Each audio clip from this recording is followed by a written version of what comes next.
You are showing great patience here in Iowa. I remember that movie as well. And that fellow walks out from the field and he says, "Is this heaven?" "No, this is Iowa. And this is Iowa." And this is truly a great turnout today to say to America, not just people in this state, but across this great country of ours, that come the year 2008, we're going to elect a Democrat as President of the United States. We're going to keep control of the United States Congress. I'm very proud to stand before you this afternoon and to stand with Tom Harkin. Tom Harkin and I first met each other some 32 years ago on a cold January day as we were elected as new members of that Congress. And Iowa in those days sent some great Democrats to Congress.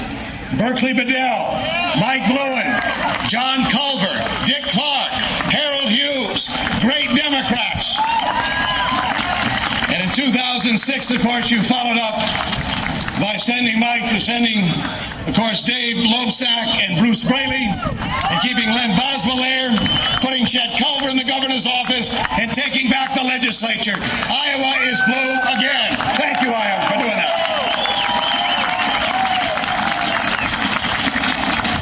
I'm proud to have worked with Tom Harkin over the years.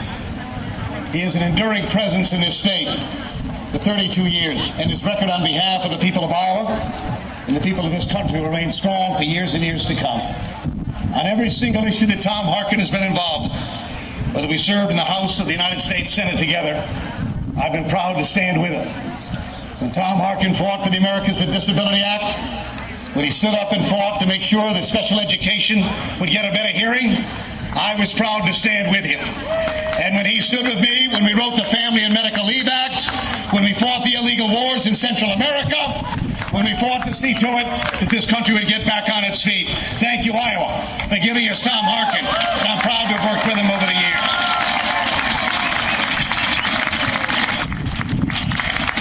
Now, having successfully pandered to Tom Harkin, I want you to know that this summer I attended the Iowa State Fair, like many of you. A great event. I had no idea what you could put on a stick in this state. I had no idea that there was something called a deep-fried pickle, a deep-fried Oreo cookie, a deep-fried Snickers bar, and a deep-fried Twinkie. And then, of course, after binging in that binge of fried food, we come here today for the Tom Harkin Steak Fry.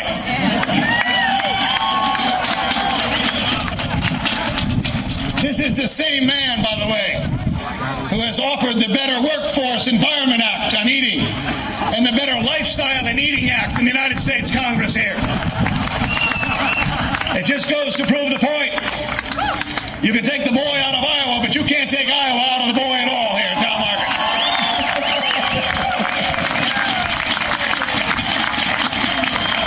So we thank you for those wonderful contributions along the way. Let me share a couple of minutes with you here. You've been listening to a lot of talk, and a lot of what will be said to be repetitious to some degree. But in addition to sucking up to Harkin here, we're all here to tell you on why we want to be your president, why we're in this race, and what we have to do, all of us here, to get our country back again.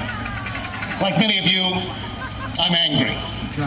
I'm angry about what's happened to my country. I'm angry at what's happened over the last 6 years in depriving our nation of the kind of bright future all of us want for our children and our grandchildren. I suspect if I asked each and every one of you in this great gathering this afternoon what you cared most about, I suspect you'd tell me it's your families, your children, your grandchildren, the children you may have. What kind of a country are you and I going to leave them? This is our watch now, our collective watch.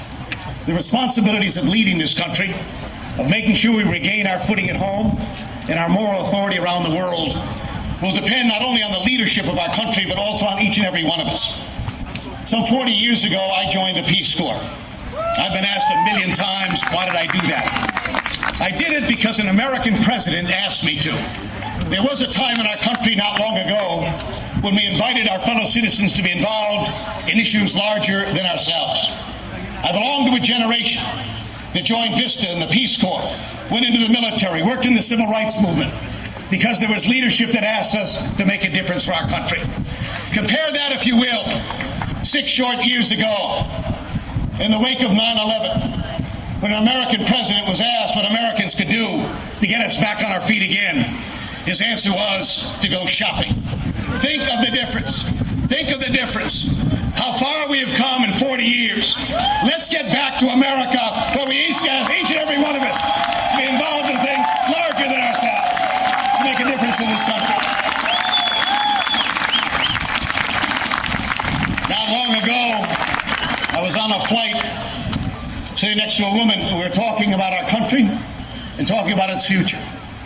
And she turned to me and she said, "Senator, what you don't understand is the best days of our country are behind us."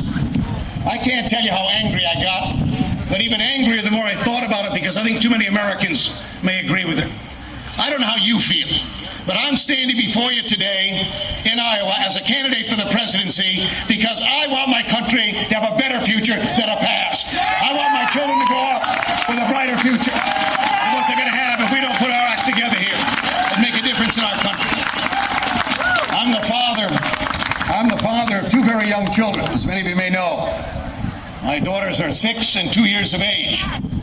I point out to audiences across Iowa that I'm the only candidate for the presidency of the United States that gets mail from AARP and diaper services. I have a very broad reach across the country here with these interests.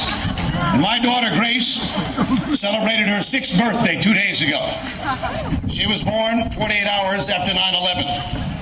And like parents throughout the ages, as I looked down at my daughter Grace that day and asked the question that every parent is asked as far as time goes back: what kind of a world, what kind of a country would she grow up in? What are we doing to get this right? What can we do to make a difference to see to it that she'll have as bright a future, as much opportunity and hope as you want for every one of your children, as we want for the generation coming along? And that is our collective responsibility. It is shameful in the 21st century. It is shameful in this country that more than 50 million of our fellow citizens at this very hour have no health care in this country at all. That will change and must change if we care about the future of our country.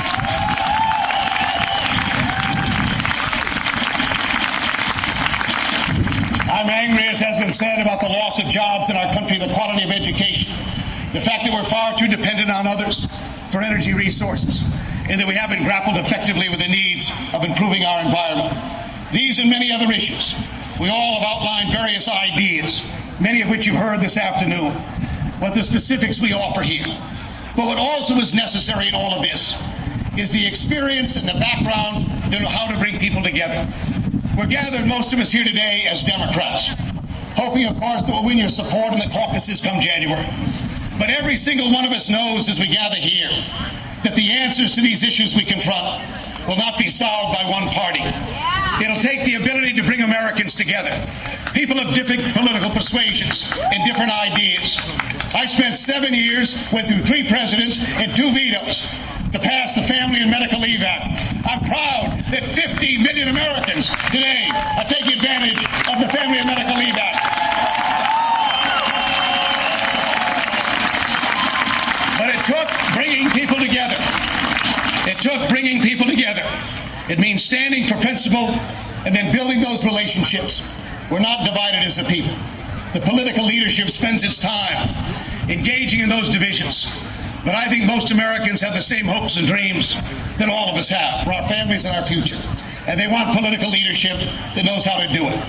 But they also want to see a Democratic Party that stands up for its values and its principles. And too many of our fellow Democrats are upset because we're not seeing that kind of leadership. It's about time we stood up and said, by the way, we want our Constitution back. And as president on the very first day, I promise you this in Iowa today, the very first thing I'll do on January 20th, 2009, is to restore the Constitution of the United States. The people have been stealing it from us here to make a difference.